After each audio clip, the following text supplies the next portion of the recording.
intelligence into your network. So thank you very much. And now we have Bea Steinhart from BASF joining us also virtually.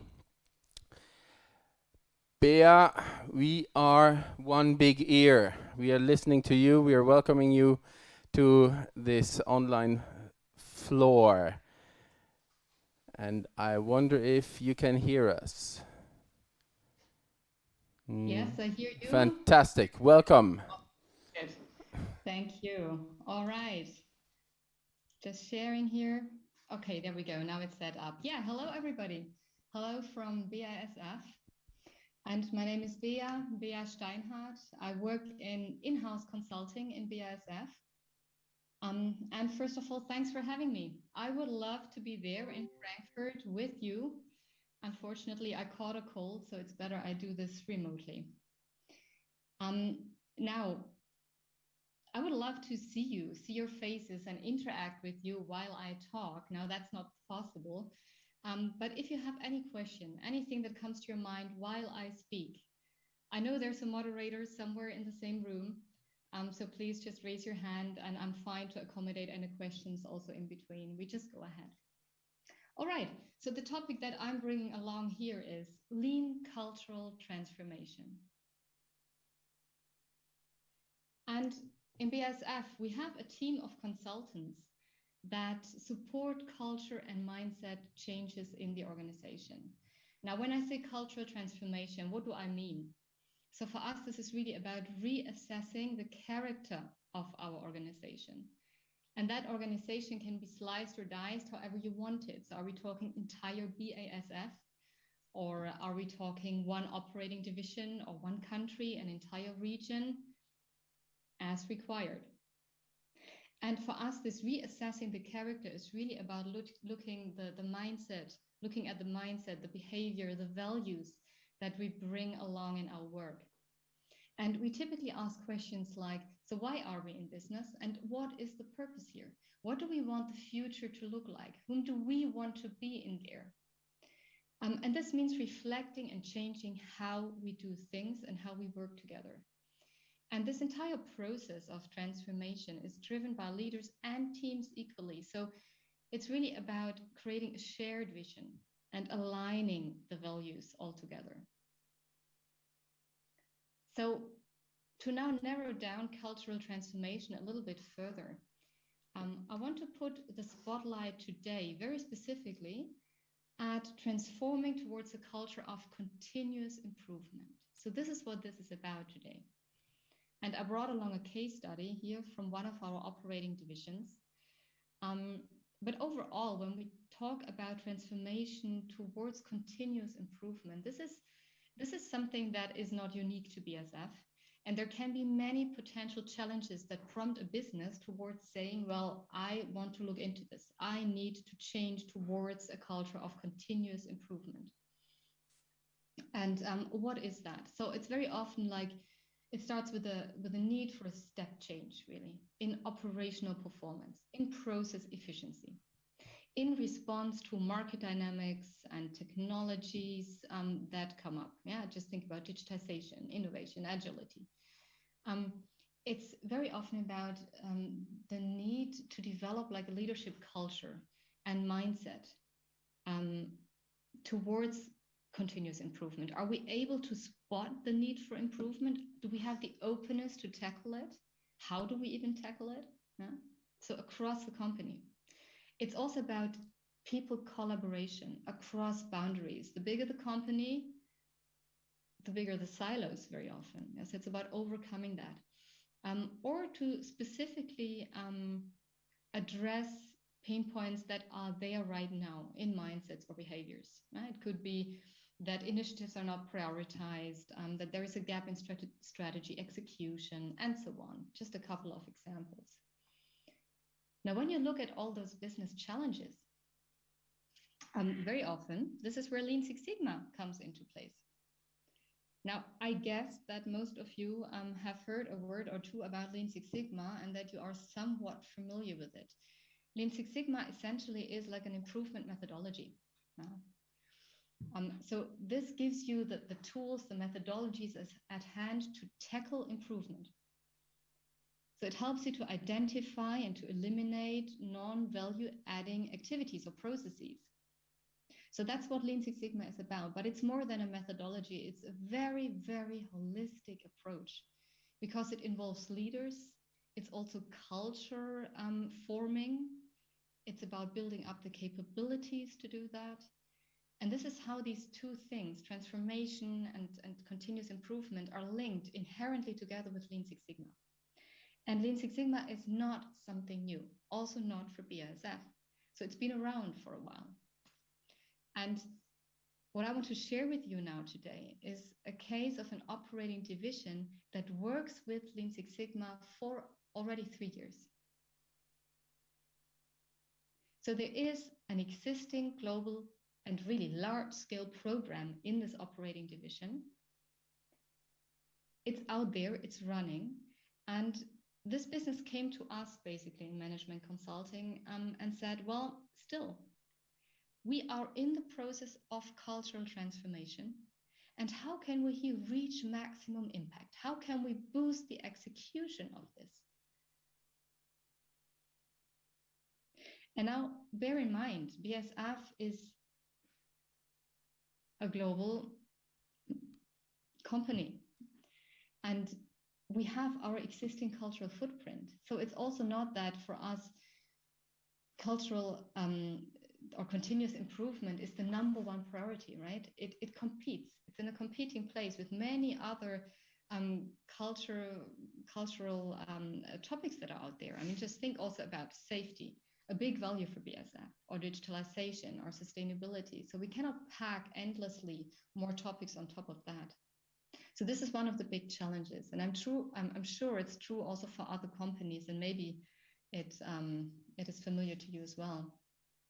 So in this specific case, this program exists, it's out there, and it is anchored into the organization also with specific roles. So we have in middle management there, all across the world, Lean Six Sigma heads who have their teams to drive Lean Six Sigma. And 30% of all the employees of this operating division have had touch points with Lean Six Sigma. They're either trained or they participate in some of these initiatives. And we also see that there is a significant impact already reached, and there's a large number of completed or ongoing initiatives. So what we see is that we have already a customer impact, we see that growth is enabled, and we see that first processes are simplified. That's the starting situation. Now, when you bring in management consulting, of course, I'm just moving here a bar. When you bring in management consulting, we typically think in projects, right? So we tackle this with several project phases, and I want to show you how this looks like. Number one is that we start typically by creating transparency. That is the number one here on the left side. So to make sure we understand both the as-is situation and shed light on this, and also the desired target state.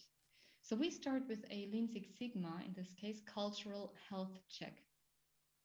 And what we used there mainly was the tool, we worked along the lines of a Lean Six Sigma impact analysis, which essentially means talking to a lot of people and running many interviews, and with that, starting to get the insights and understand the root causes of what is behind.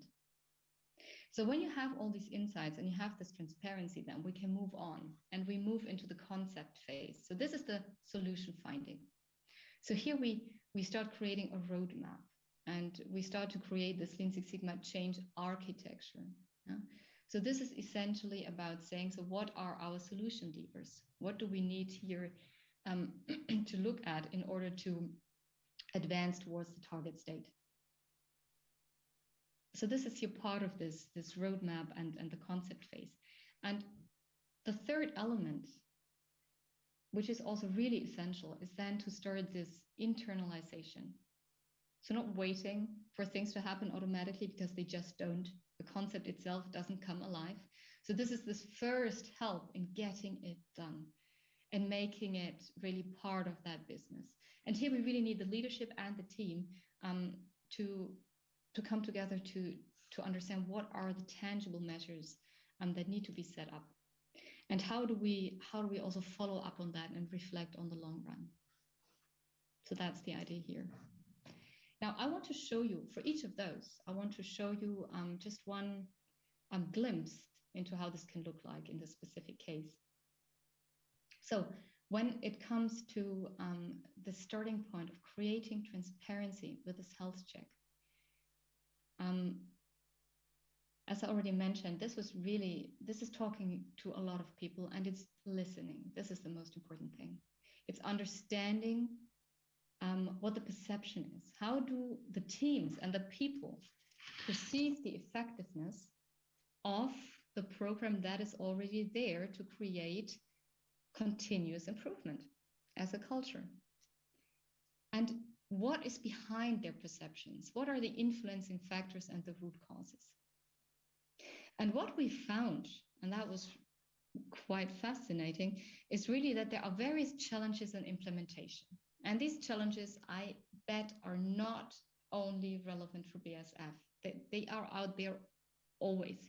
Because number one is the big topic of resource allocation. So people saying, well, look, for us, when I work on an improvement initiative, this means I do it on top. I do it in my 10th or in my 11th hours. And it's not easy to do that. So resource allocation, and then project or methodology selection. So where do we play? Where do we actually work on improvement? Is it really the big pain points in the company or in my business, or is it rather the small quick wins? Where do we actually play? Yeah, so these are some of the challenges that were brought up. And we've seen that this is stretched really with also different views of the strategic intent. And with strategic intent, I mean the reason why, the purpose. Why do you even do this? Why do you use Lean Six Sigma? And we found out there are two directions, and they're complementary. One direction is that continuous improvement is for everyone. Everyone ought to be able to optimize their area of work. So it's really, this is where you see the cultural footprint. This is in daily business and for everyone. And the other direction is that continuous improvement is not for everyone, it's for experts. Only experts should be able to work or need to be able to work with Lean Six Sigma.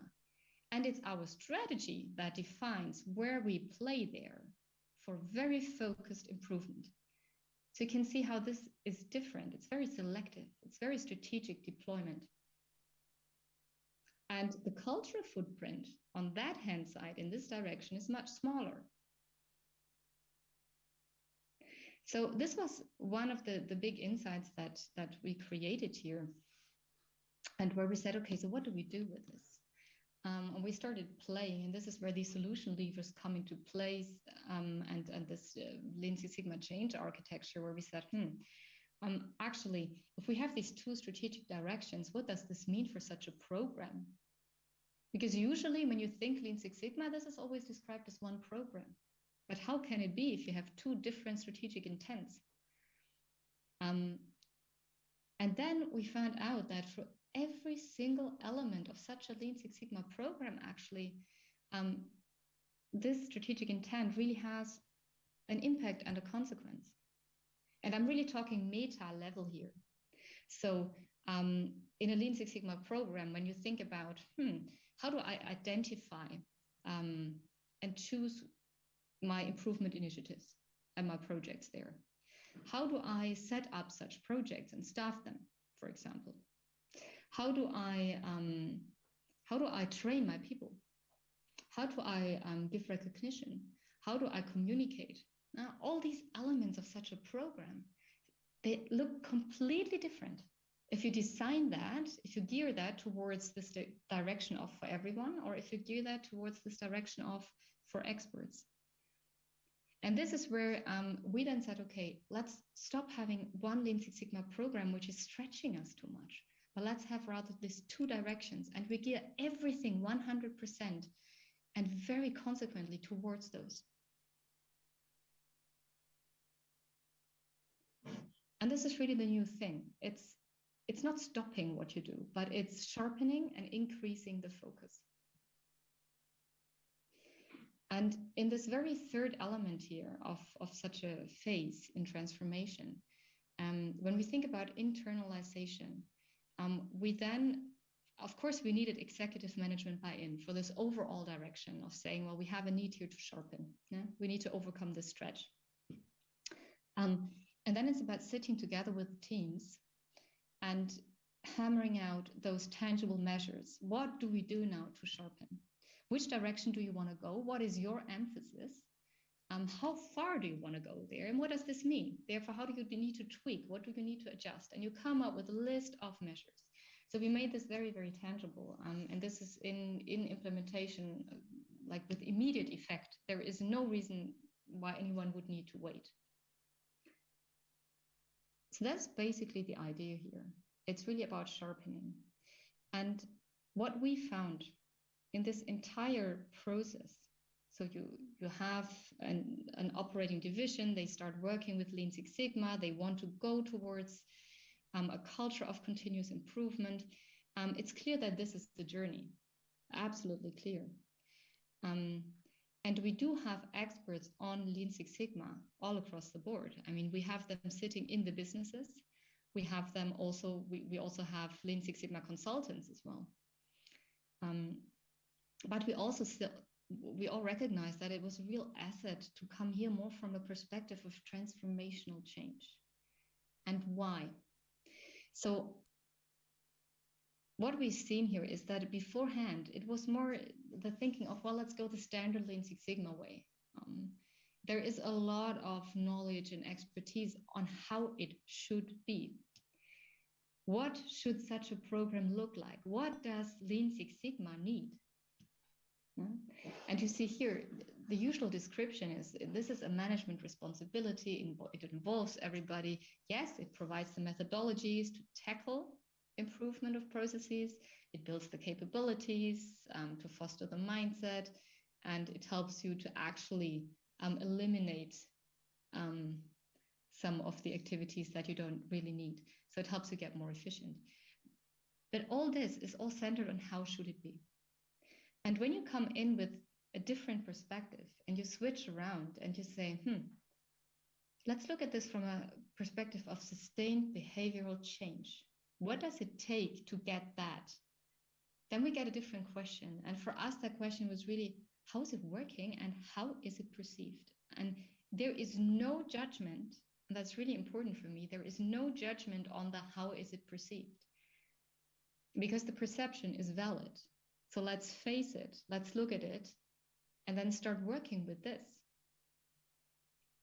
And with this kind of review, we really get to the gist of it, and we understand the real impact here, from which we can then derive recommendations for all the next steps. So it was also about here shedding light on very, well, more the invisible undercurrents that are out there. Yeah, so the fact that, of course, there was a purpose and a strategic intent at the very start with Lean Six Sigma, but it has a tendency to get lost over time, yeah, with management changes and so on. But it's very often not really pinned down again and made visible. And this is exactly what we did here. And in this process then, with this, it's about taking people along, so building trust in the interaction with the stakeholders. In such a program that is global and large scale, you have many, many stakeholders, also with sometimes conflicting interests, and it's about bringing them all together. And then it's about involving leaders to drive this transformation. So these assets, all the assets that we can bring in here from a transformational change perspective, complement that rather program-focused perspective. So this is how we bridge, how should it be, how is it perceived, or what do people really need? And then you come together to, well, how does it reach maximum impact? And with that, then you can go full story and close the circle, go back and then redo or readjust and tweak this Lean Six Sigma approach and make it fitting and suitable, and in this case, suitable to this one operating division. So this is the story. And I'm of course also very curious. I would love to be there in the discussions later on, so I'm missing that. Um, how you guys work with transformational change and culture transformation, whether it is on improvement topics or on other topics. So that is here one example, one insight coming from BASF. I've put my email address here if you do want to get in touch. And I think we do have a couple of minutes here for questions if you want to address them. Thank you very much, Bea. We are ahead on time, but that's good because like this we can address a few questions that we might have. Unless the urge to get coffee is even bigger. Thank you very much for leaving your email address. I'm sure that many people will reach out to you over LinkedIn or via email. My question, just because it was pressing, Lean Six Sigma is not the most inspiring discipline in management, I think.